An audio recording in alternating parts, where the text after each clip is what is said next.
Slabba-dabba-doo. Welcome to the Comedy Slab. Got a laugh, keep it in for the show. Thank you so kindly. Shane O'Connor, my other half, brackets showbiz other half. In the Midlands, I'm in the Deep South, otherwise known as Kent. I am Adrian Lacey. You're most welcome. Lovely to have you along. If we can persuade you to like the show, share it, blah, blah, blah, and subscribe, all of those wonderful things that insecure podcast artistes like us demand of you, so much the better. There's going to be 3 clips of the show that we're slabbing this week. The slab is where we dissect a different comedy each week, be it TV, radio, digital. We haven't got into movies yet, have we, Shane? But I'm sure the time will come. Have we got the time to watch them? That's the problem, isn't it? Is we've got to find the time in the week to watch a movie and then critique it. I don't know. Yeah, I'd like to do. I mean, there's some great movies, there's some great comedy movies. Yeah, maybe. I don't think we'll ever run out of TV programs and radio programs and stuff online, do you? Could we watch a film at double speed, perhaps? Just a thought for the busy house husband that I know you are. Yeah, I tell you, up to me eyes in nappies. Oof. But enough about your own complaints. How has your last week been? I was just thinking those Pampers, they don't wash very well, you know. They're a bit of a nightmare. They blow up to the size of a FIFA football. They're a nightmare. It's been good, actually. Been quite quiet. I thought of you in the week, actually, because didn't somebody steal somebody's body back in Kent or something? Wasn't that a story around your way in the week? I saw that and I thought... I'm saying nothing, mate. I'm saying nothing. It weren't me. I thought he's taking his comedy slab to the next level. He's doing real bodies. That's what they call physical comedy. No, I probably shouldn't be joking, but I'm joking in innocence because I haven't heard that story, which is strange since I've been steeped in news all week. I'm sure it was his mother-in-law's body or something. I saw it. It was just Kent that attracted me. I thought, and you saying nothing ever happens around your neck of the woods, eh? Well, you do know it's a rather large county when it comes to acreage. Yeah. Anyway, collectively, we digress. More importantly, what's the show this week? Well, it's Jake Yapp's Media Circus. And we need to break that down because I confess, until his Media Circus came along, I hadn't heard of Jake Yapp. And I think until last week, when I set you the homework, we take it in turns, don't we, to set homework each alternate weeks each. You hadn't heard of Mr. Yapp. No, never heard of him, and which is quite interesting actually, because I think he made a reference in his in the show to say, "Oh, I'm well known for," and I thought, not by me, you're not, because I'd never heard of him until this point. So he kind of came to this radio show, but he'd done stuff before, hadn't he? He'd done comedy before, but you'd never caught up with him either. No, I hadn't. But then, hang on a minute. You said maybe it was it after? No, was it during the show? You said there was some local radio link with him. Was that when you'd Googled him after the show? Yeah, it's all a blur. I can't remember whether we did that on the podcast or not. But yeah, I think he worked for Radio York, didn't he? He still does radio, doesn't he? He does a radio show on Talk Radio. Right. Sunday morning show, I think, with a girl who used to work on Dead Ringers. Right. Okay. Was the bit I saw. That's the impersonation show on Radio 4. Anyway, here's the thing. If you're in the UK, you've got access to iPlayer. And if you're listening to us within about 2 weeks of this show, I hate the term dropping, but that's what the kids say. So, hey, dropping. You've got 2 weeks left on iPlayer. If you've never heard of iPlayer, it's quite possible you're outside the UK. But you can see Mr. Yapp on YouTube. He's got a couple of things up.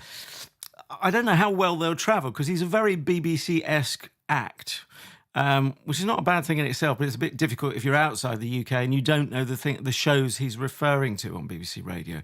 But anyway, he is there, and you can at least judge him on the basis of, delivery, and you will get some of the gags because they're a bit more universal.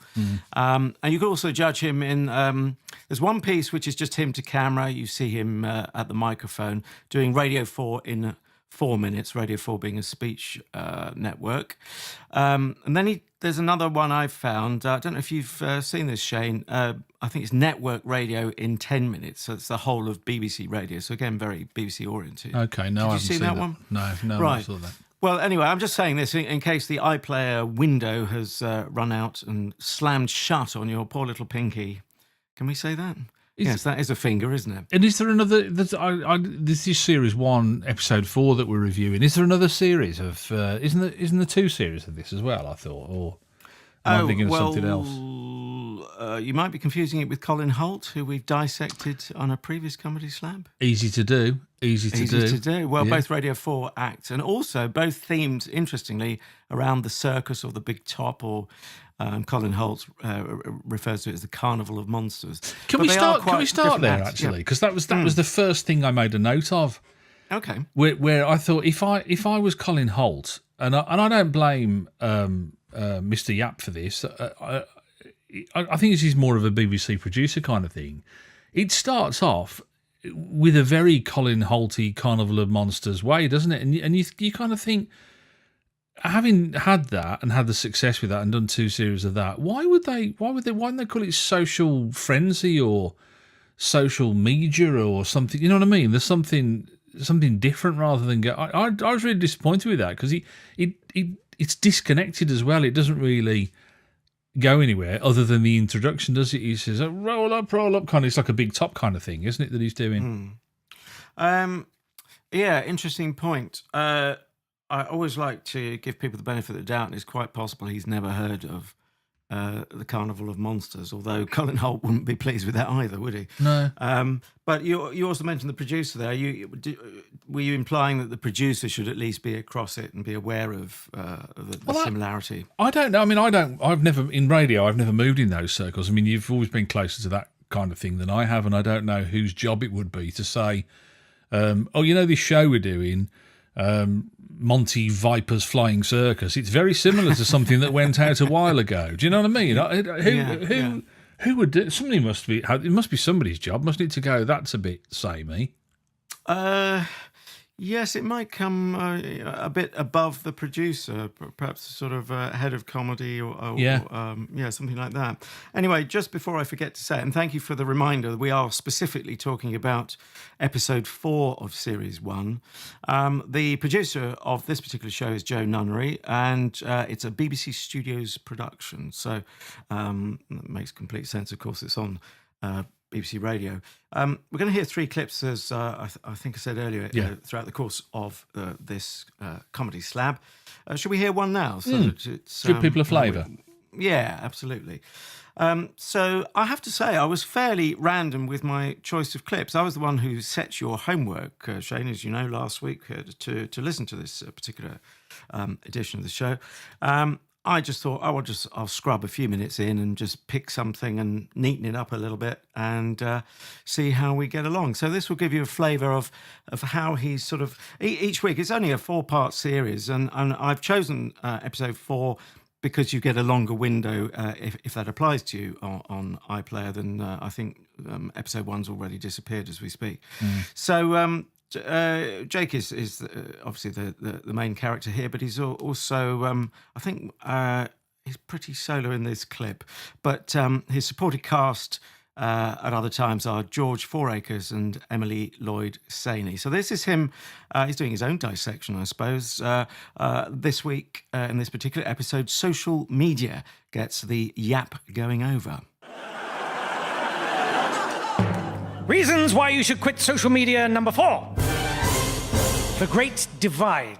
The echo chamber effect is where everybody is in a bubble of shared values and assumes that's what's happening in the rest of the world. But on social media, in reality, it's the mutual incomprehension that's the worst. On Facebook, you have several generations divided by a common platform. For example, posts by old people read like dispatches sent from the front line in Morse. As if the writer was urgently trying to convey the most vital information in the shortest number of characters possible. Probably because it takes a long time to type one-fingered, and also because, well, you don't want to waste time when it's getting precious. Visited RHS Wisley yesterday. Very good smoked salmon sandwiches. Marjorie reports toilets outstanding. Recommended. I was quite interested as well that he was choosing social media because it's not an original idea, is it? I just did a quick bit of research just before we started to record, and I think Facebook was around since 2006, something like that. All right, it was a couple of years for it to catch on and all the rest of it. And I couldn't really see the stuff that he was saying. You know what I mean? It wasn't so much that it was funny. It's like with this kind of stuff. Wasn't it funny when this happens? And if you kind of think, actually, no, that doesn't happen to me, it kind of kills it stone dead for you. Then, doesn't it? That's the problem. That reminded me of Stuart Lee having a go at observational comedy when a comedian says, "I've got a toaster. It's got 2 settings, burnt and warm bread." And Stuart Lee says, cruelly, "You can pick up the story, Shane." Yeah, he says, "Toaster's broken, mate." But do you know what I mean? There is that, like the observational comedy. You have to relate to that observation in order for it to work. And I found myself time and again not relating to it. That was, I kind of had a bit of an initial problem with it. It's like that end bit where, older people are supposed to be like a missive from the trenches. That and then that didn't sound very much like a, other than the way they recorded it, sounded like you do this and you think, am I being too picky? Am I being too over analytical? But I kind of it didn't the observations didn't work for me. Did they work for you? You've worried me a bit more than perhaps I was concerned before. I think I was able to park it. It's one of those things you mentioned last week. You'll buy something from someone you like. I think initially I was brought in, I think, listening to part 1 a few weeks ago. And I have to say, as time's gone on, I've got a little bit more picky. So I kind of half know where you're coming from. I think what I think his strength is putting words together, which might not sound a great skill, but of course, in comedy, there's more to it than meets the eye. What you're effectively saying is you don't go along with his observations. Yeah, not all of them, but at times I just kind of felt like I had parted company with what they were saying. The really worrying thing was I started listening to the audience reaction, and I kind of got the feeling that they were doing the same as well. Because I felt they were in and out of it. Is that sort of thing you mean? Yeah, and that's how I felt with it at times. I thought, oh yeah, I can really relate to that. At other times, I thought, no, I don't perceive it as that. And listening to the audience reaction, I didn't feel so bad then, because I kind of felt like, as you say, that they were kind of going in and out. Like at times they were hysterically laughing, and at other times there was nothing. They were delivering lines to nothing, and I just thought, wow, this is... What do you do in a situation? Because you've worked in comedies like that in front of a live audience. If the audience is rubbish? Get me a new one. I don't like this lot. Yeah, not the material's not any good, but if the audience is rubbish, no. If they don't laugh as much as you want them to, or in the right place or whatever, what do they do? Do they just have to go with it? Well, don't push me too hard on this. What I was going to say was that does speak to the, shall we say, the greater honesty of radio compared to TV. Oh, okay, I get you. Read I hear my what you're lips. saying. All I'm going to do is say that Richard Bryars once went as far as anyone could go in a BBC publication, as it then was, Radio Times, years ago. It's obviously a very old reference to The Good Life that he was in with Felicity Kendall. And he said, without quite saying read my lips, but he said, I think the BBC sometimes turn up the volume. Okay. Yeah. But it's more complicated than that, because, I mean, shows for years, including, even back then on The Good Life, are recorded in chunks, as you'll know, and particularly in TV where you've got to reset things and move the cameras and so on. So if you think about it, you can't necessarily get the clean laugh you want anyway. You're going to have to doctor it to tidy it up when you edit it. And it was even worse for The Good Life, wasn't it? Because half the audience had only turned up to see Felicity Kendall's bottom. So you've just unlocked a childhood fantasy. But anyway, let's move swiftly on. Which is no laughing matter, is it? Particularly from Richard Bryars. I won't hear a word said against Felicity, but your case comes up next Tuesday. But anyway, in radio, yes, I was aware that, because strange enough, for all my years in broadcasting, I haven't worked directly in BBC radio comedy. I've done loads of comedy for BBC television in past years. but you could hear, just as I could, they weren't really doctoring the sound. So if a gag died, it died. They left it dead on the floor, didn't they? But you could say, well, that's being honest. Yeah. I'm not being critical, but I mean, in a way, it made me feel better because I thought then I wasn't so out of step with everybody. There's nothing worse, is there, than feeling you're the only one in the room that's out of step with everybody else, kind of thing. And so, like listening to that, not the reaction you expect. I think, okay, so I'm not being a weirdo. You picked up on something which I thought was really quite personal as well, right at the start when you said you have to know the programs. The trouble with parody is when you read parody stuff is you've got to know the original in order for the parody to make sense. And I've never seen MasterChef, right? So the whole thing on MasterChef for me just went completely out. Now that's not his fault. That's not their fault. That's that's what I should have. If they'd have said to me, "Listen, Shane, if you want to listen to this, bone up on MasterChef," form an opinion on Greg Wallace like everybody else has, and then you'll be fine. I'd have been okay with it. And that's the problem. That's one of the things I had a difficulty with. Interesting one. Well, I've barely watched MasterChef, but strange enough, through my hashtag name drop, I have actually met Greg Wallace, and he's a good guy. He's reassuringly bald like you and me, Shane, isn't he? I've got the right one because there is a reference to him looking like the base template for an emoji, which I thought was quite a good line, if at the expense of fellow baldies. But Greg Wallace, I will just say this, was very kind to me because he gave me some, I think it was asparagus. It was left over from the show. I hadn't even worked on the show. I mean, thinking about it afterwards, perhaps it's not that kind. He just didn't want to carry it home. But it was in reception at TV Centre. It was one of those many surreal moments, like when I was in the dinner queue next to an alien once. It wasn't literally an alien, but they were made up like an alien. And then I went into what's called the ring road round the outside of the studios in TV Centre another occasion, and there were a couple of llamas there. I thought to myself, this is no cause for a llama. No, terribly told. Anyway, moving on. That is at least my gag. I just can't tell it. So Greg Wallace is a good guy, very generous. But but what show is there these days in our fractured society and fractured TV society that everyone's watched? That's the problem. That is the problem. It's a problem, isn't it? Do you know, I saw, is it Deborah Stevenson on the TV the other day, who she used to be in Bad Girls. I don't know if you know the woman that I mean. She does. I think she worked on Spitting Image as a voiceover, right? And she was doing this like a competition. I'll do the impressions, and you tell me who they are, kind of thing. And she did Miss Piggy, and I said to my wife, I said, she's doing people that haven't been on telly. Cilla Black. Cilla Black's been dead 10 years. Like, do you know what I mean? It's like, or thereabouts.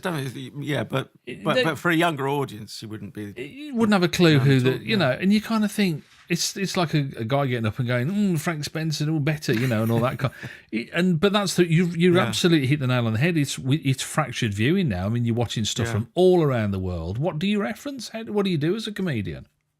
Yeah. Well, I suppose everything becomes more niche, doesn't it? And you work your market like mad. And I mean, again, coming back to Stuart Lee, he's, as we've commented on, I mean, if ever there was a niche comedian that knows his audience but isn't really growing it, I guess, not hugely, but got a fantastically loyal audience. I mean, he's once quoted as saying, forgive me, I've said this before, but perhaps I did say it on that show, if you've got 5,000 people who give you 10 quid each every year, you've got a living, and that's his business model in effect. I mean, give or take a few numbers, it must be very tough. But that's why you've got to work all your social meds these days as a comedian. I'll tell you what I did have, which I was about a third of the way through. I had a bit of a thought. I wonder whether this would work better on TV than it would on radio.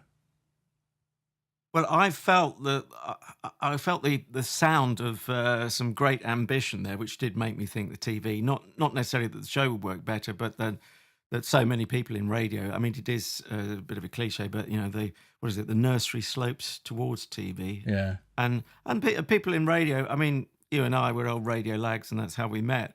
But I don't think even the echelons of BBC radio comedy that they accept that we may say goodbye to these people and they're on their way to Hollywood for all they know. And you can't put barbed wire around the BBC Radio Theatre in London. It's the people who are making these programmes for whoever it is, whether it's the BBC or ITV or whatever, but you kind of think, you would assume that somebody in commissioning would say, okay, let's have a look at the material. Actually, we've done a pilot and this would work a lot better in TV than it would on radio. Because I think when it started getting a bit listy and I got confused as to what list are we on now? He's doing 5 reasons to do this and, and 10 reasons why you shouldn't do that and 10 things. And I thought, what? It was a bit too listy for me. And I thought I was required to pay more attention than I normally would. Do you know what I mean? And right. If you've got the visuals to help that along, I think it would be easy to absorb that in a way. So let's have a listen to another clip, shall we? Because we've got 3 to listen to. We've had a listen to one. It's another one where he talks about another social media phenomenon. He kind of talks about emojis, doesn't he, in this one? Now that we've covered 8,000 or 9,000 years of pictorial language, let's move on to emojis. And the first emoji came out in 1993, and it was based on a symbol that's been in use for 2,500 years with romantic connotations for the last millennium. The prawn. The love hearts. Oh. Being able to send something that wasn't text, people forget what a massive leap that was back then. When the emoji of a train first came in, people ran screaming from their phones. Thought they were going to get mowed down. So that's Jake alongside his supporting cast, George Fouracres and Emily Lloyd-Saini. I wasn't including that necessarily as the strongest gag, and I felt, there's certainly an unevenness of material, which you've kind of referred to earlier, in effect, measured by the audience reaction, and of course your own reaction and gut feeling. How did you feel about Emily and George's supporting cast? I was chuffed to bits as soon as I heard George speak, because I was straight to Google to find out where he was from. And he's a Willenhall lad, and so he's a strong Black Country roots guy. Never heard of him. The accent like. But which side is Willenhall for the uninitiated, like me? Willenhall is, and I'm saying that in a very posh way. Yes, well, you put the H in. Oh, you Willenhall. Get you. But it's Wolverhampton way, really. It's a sub-district of Wolverhampton, so firmly in the Black Country rather than the Birmingham side of things. I'd never come across him before, although he's a Cambridge lad, isn't he? I think, and is he? I looked on his bio and it said he went to the same Cambridge college as John Ravens and Olivia Colman. Right. And he'd also he'd been in a sketch group called Daphne. With 2 guys, one called Jason Forbes and the other one Phil Wang. Have you come across Phil Wang at all? I have. I've heard him do stand-up, solo. He's Chinese, isn't he? He's a Chinese guy. Or is it anyway? Some Oriental link. He makes great play about his surname. I thought he was from Hong Kong, but so that's Chinese. I was going to say I thought Hong Kong. But, although when he was born, he was probably British. Who knows? I don't know. But but funny guy. I like Phil Wang. I do catch up with his stuff on the internet. There wasn't a lot of them, was there? Really, Emily Lloyd-Saini. There wasn't. She's a Nottingham girl, so she's kind of a Midlander as well. Claiming all these people for the Midlands. We're a funny lot up here. We are funny. Good if they're getting the break, but where do we think Jake is from then? He says desperately trying to research it. If you haven't, I should have done this. Yeah, I don't know where he's actually from. Although he's from up north, isn't he? I think because he worked on Martin Kellner's radio show at BBC North. Martin Kellner, I think, was he BBC Lancashire or BBC Manchester? I can't remember. I thought he did a show from Leeds at one point. Was it Leeds? I don't know. I'll get confused. I was going to say they're all the same to me up there, but they'll come. Well, if you think that's how I think of you as a Southerner, looking to the Midlands. Yeah, I try not to say that though, because they all come down here and duff me head in. Well, I don't blame them. I'll join them. Yeah. Did you think? I don't know. Like when George Fouracres popped up, it was like, oh, hello, what's happening here? Kind of thing. It was a bit strange the way it was structured. I thought. There was something about at one point, and maybe that clip hinted at it. I don't know. Almost, they couldn't quite decide at moments who was the lead. Is that the sort of thing you're thinking? Yeah, yeah. Well, because I was kind of thinking, is that Jake? And I thought, well, no, it isn't. It's because he's immediately my ear is tuned to the Black Country accent, and so I kind of thought, oh, hello, who's that? That sort of thing. I mean, I don't know. It's easy, isn't it? Because it's the first series. It's 4 episodes. In the series, isn't it? This is the thing they do now, isn't it? Rather, it used to be 6 when I was a lad. Is that the new normal then? 4, you think? I'm not. I wouldn't say it's the new normal, but it's the new occasional. I think people do. I've known people do it really. Yeah. And I've known other episodes where they've only had 4 because I've spent time looking around trying to find the other 2. And it's fun that they weren't. Do you know, the thing that struck me as well about Jake was that he sounds like a cross between Milton Jones and John Finnemore. He's got a very strong voice, hasn't he? He's got a good delivery, and he's got a good confident voice. I mean, there was no issue there with, this you listen to people you like sort of thing. I mean, he sounds like a likable guy. I just don't know whether it's the material for a first series. He's always going to be, possibly never your strongest. I mean, look at Blackadder, the first series. Oh, positively weird. Also applies to bands. I've been going through a complete Delamitri revival phase. I don't know if you have any time for them. I think Justin Curry, the lead man, is a genius. But their first album was weird. Yeah. So, it can happen in the world of music as well. Strange, isn't it? People have got to find their voice almost literally and sometimes completely literally. I did find Jake's voice a little too shouty at times, and you do wonder if there's some overcompensation. I know, I mean, it might be a silly thing to say because, of course, he's playing out to the audience. It's called a circus, so, he is a bit of a barker. Again, probably more literally than some might take that term. Yeah. But fairly likable. But I did, in contrast with a number of the shows we've analysed on previous slabs, and they are, of course, all available to catch up on. We're on iTunes and all manner of outlets, YouTube and so on. We might round that up at the end as well. That was such a long sentence, I forgot where I was going. I forgot what the start of it was. Should we just whiz it back and have a listen and just see? Yeah, let's do that.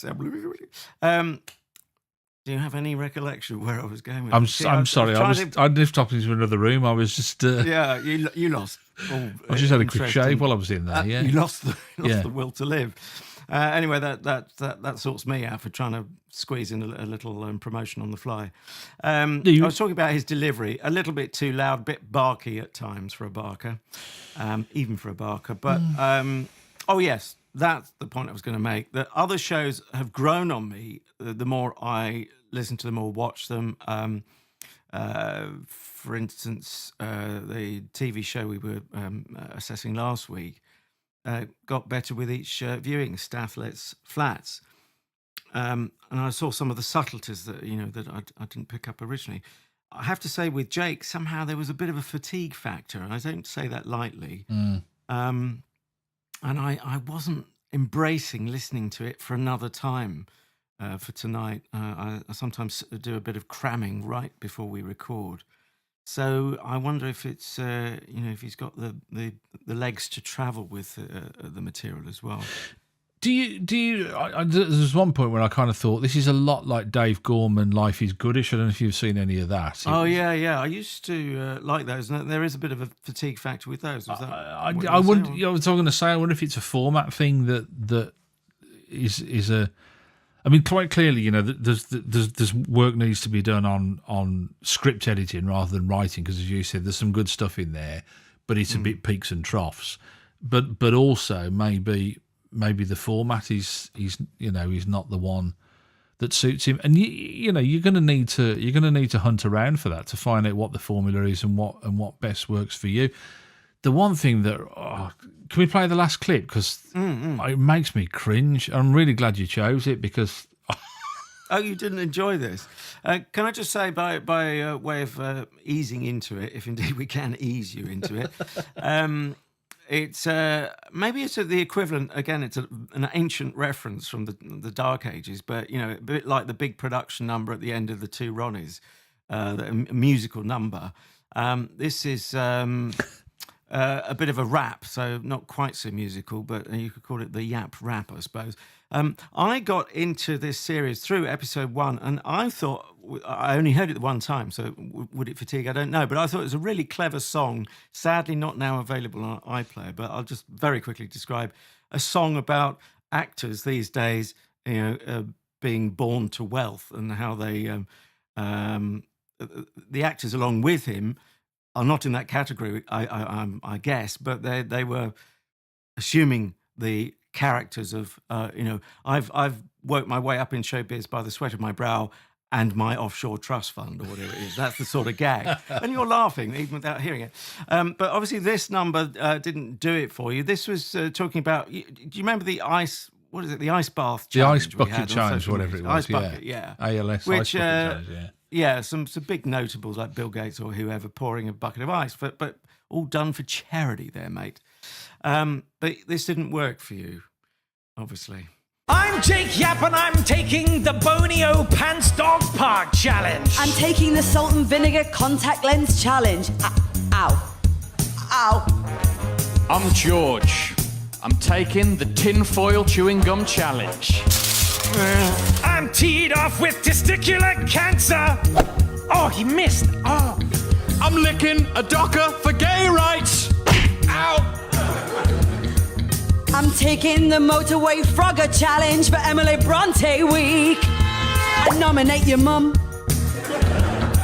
To promote cult awareness, I'm taking the Kool-Aid challenge. And I'm gonna take the Kool-Aid challenge. And I'm gonna take the Kool-Aid challenge. We're all gonna take the Kool-Aid challenge. The Kool-Aid challenge. The Kool-Aid challenge. The Kool-Aid challenge. We nominate you. Do you think people got the reference at the end? I've got to ask you this because I got it straight away. The Kool-Aid reference. Did you get? No, that? I didn't. I struggled with that, but I have to say, I chose it because I liked it as a number, and I think, you obviously got your worry about formats, but I would say keep the music in. I thought there's some good lines in there. Again, slightly peaky and trophy, as you made reference to previously. Yeah, the Kool-Aid reference was a reference to. I don't know if you remember, it happened in the 70s, late 70s, I think it was. The Reverend Jim Jones. Remember Jonestown, where they all killed it. They all killed themselves. About 900 people. Oh God, that was hideous. Yeah, We're in a cult. 1978. Yeah. They're in a cult, and they drank poison Kool-Aid. And that's so it's quite a tasteless gag then. Well, I wasn't really, but I kind of thought again, it's that oblique kind of, you're gonna. I got it straight because I'm a big fan of, or I'm quite into true crime and that kind of stuff. So I knew the story, and I knew. Sick puppy. Yeah. I don't think I should work with you, having said that. Do you know, it's really. I went on holiday once, and I sat on the sun lounger reading a story about Fred and Rose West. And I said to the wife, it's funny how nobody wants to come and sit next to me, isn't it? This is better than a towel. Just a little light beach reading. Yeah. Good for the soul. So, but the oddity about that is, that's 40 years ago. Jake Yapp is not, I don't think he's a day over 40. I think he's in his 30s, isn't he? Unless that's a highly retouched photo I'm looking at. I guess so, yeah. So that's an odd reference for him to choose. I suppose it was the only. The only more recent one, I suppose, is David Koresh, isn't it? When you're talking about cults, but maybe that is too recent. Do you know what? I was thinking David Sedaris when you said David Koresh. I thought, is he a cult? Well, I suppose a lot of people like him. I knew he lived in Sussex, but I didn't know he was a cult. They said David Sedaris is a cult. Well, at least I think that's what it said. I'm not sure. Yeah, so I might have misheard with the sea breeze. Well, so is that what's your problem with the Kool-Aid? A bit of an obscure reference, is what you're saying? Yeah, I just again, it was that kind of like, I was having I knew what it was like to be on the other side of the MasterChef moment for all the people who knew all about MasterChef and thought that was funny. That was my moment. I know what he's referencing there, kind of thing. Although not so funny, I guess. I just found it a real hodgepodge. It was an unusual mix. even as a kid, and you mentioned the two Ronnies, even as a kid, I never liked the two. I like them now, curiously enough, when I watch the reruns of the two Ronnies. But even as a kid, I remember thinking, it's the boring bit now, the music. Yeah, no, I'm with you on that. I loved Ronnie in the chair, little Ronnie Corbett doing his monologue. And that's the purest form of comedy, isn't it? One person to camera or microphone. Yeah, so I mean, maybe I've got a bit of a blind spot with music, although I know, I've not heard it, but I know Jake Yapp has got, he's done that before on other shows when he's done other stuff for other people. I think he's done musical skits and stuff like that, really. Interesting, you mentioned Joe Nunnery, producer, of course, producer of The Now Show. Ah, right.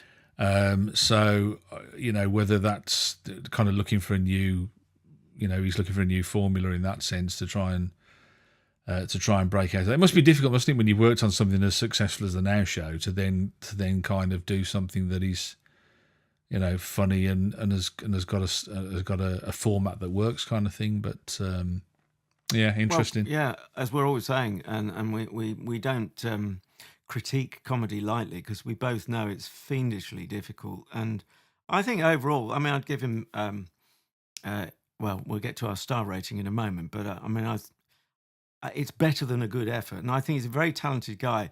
What I wanted to say when sort of chewing this over in the week was that I think he might need to focus a bit. I mean, for instance, the singing.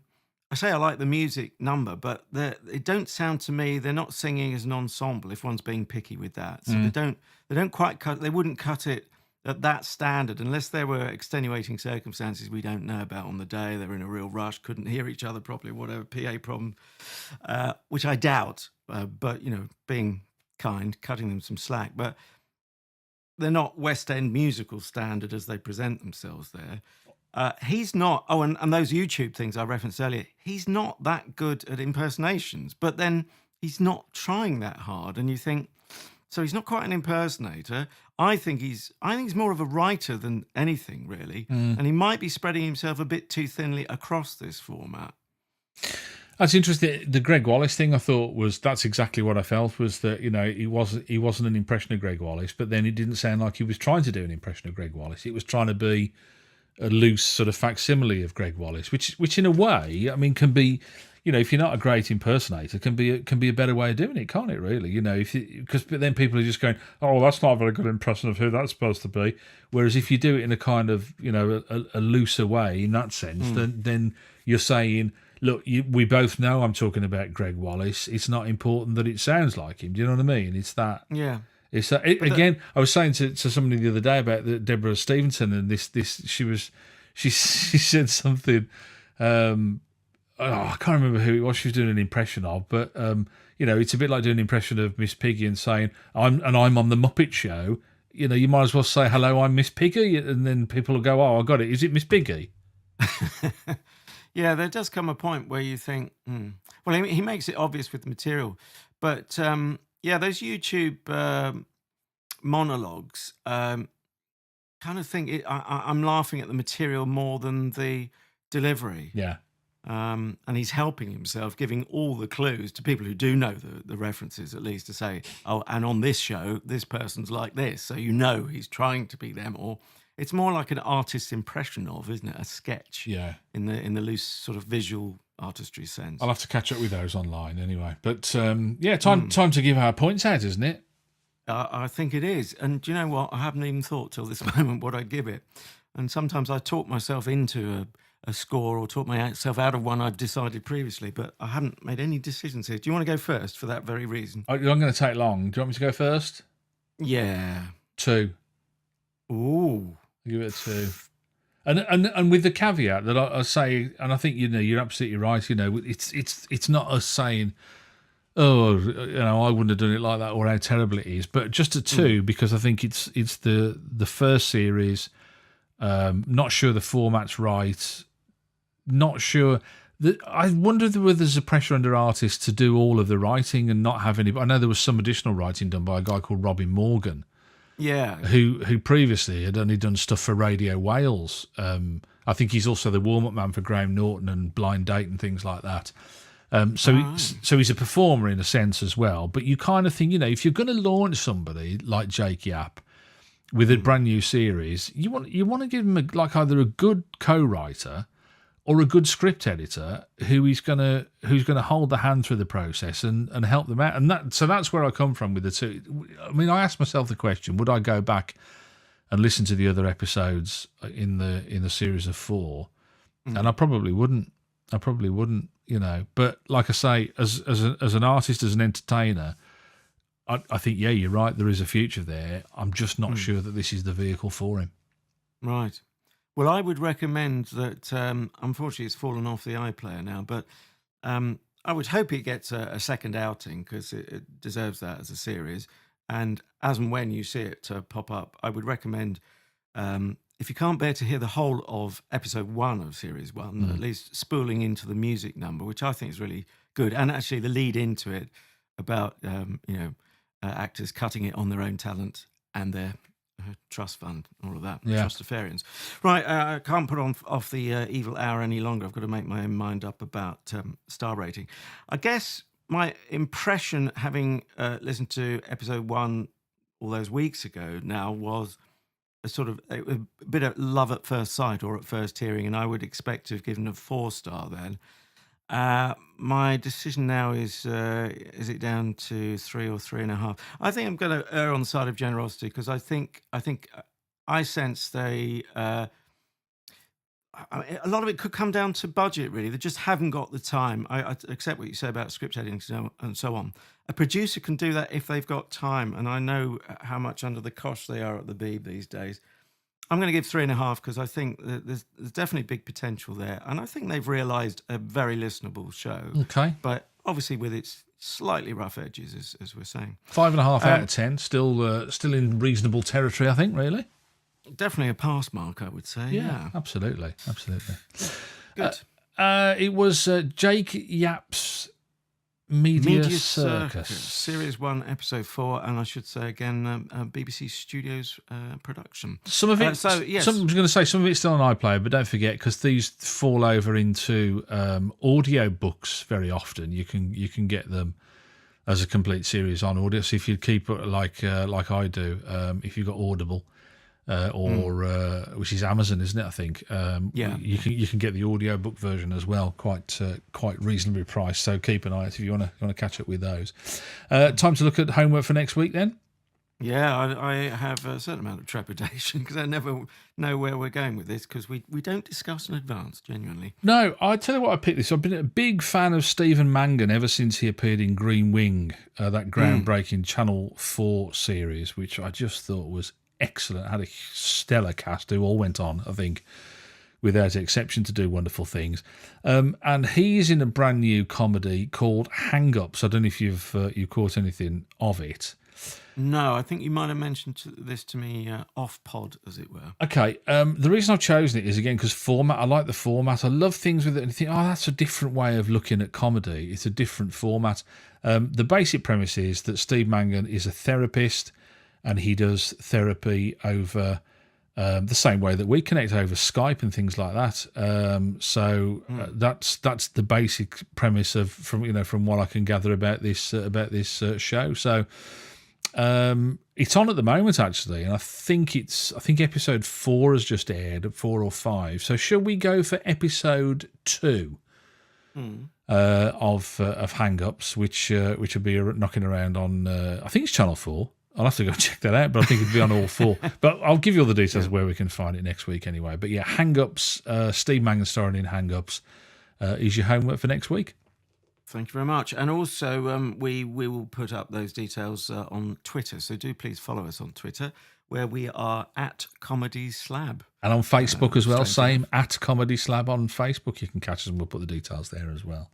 You can't argue with the logic of the names of these handles, can you? No. Anyway, I've been Adrian. He's been Shane. Is there anything else to say? No, I was just going to say, if you want to catch up with us, you can catch up with us at the usual places, all the normal podcatchers, and hopefully we're going to get a bit of good news. Hopefully we're going to be on Spotify soon as well. We're just sorting that out. I know.